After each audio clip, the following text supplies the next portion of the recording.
First, I want to thank the 3 uniformed federal police who visited me in the middle of the night.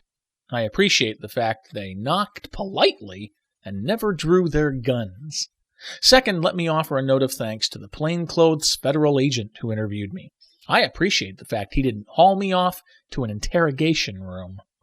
Third, I want to thank the antivirus vendor who helped put this ball in motion.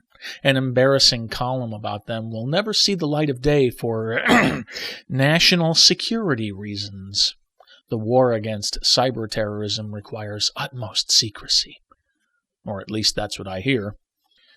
Yes, I know embarrassment shouldn't justify national security protection, but things changed in the computer security world on 11 September. Our country needs action right now, not criticism. Or at least that's what I hear. America cannot afford to lose any more faith in the antivirus industry, because only they can save us from Osama bin Virus. You think the U.S. military can protect our computers? Don't make me laugh. You win some, you lose some. I lost a column. The antivirus vendor saved face. An absolutely true story, by the way. I'd gladly tell you one extra detail which takes me down a notch in this farce, but telling you would likewise harm national security. So, ta-da! This replacement column makes me look positively great and makes the antivirus vendor look embarrassingly bad.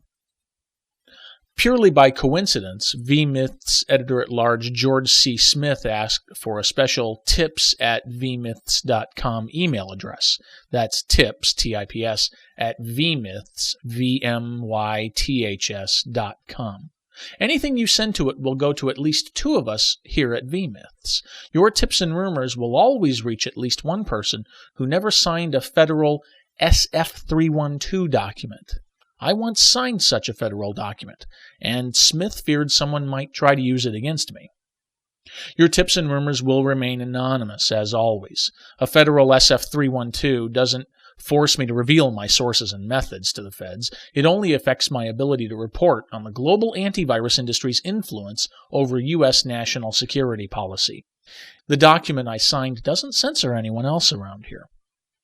Let me repeat, we set up tips@vmyths.com purely by coincidence. What happened to me simply validates one of Smith's many concerns.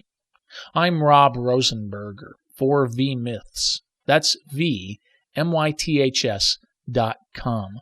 Truth about computer virus hysteria. At least as much truth as we can publish without violating national security policy. Be there or be scared.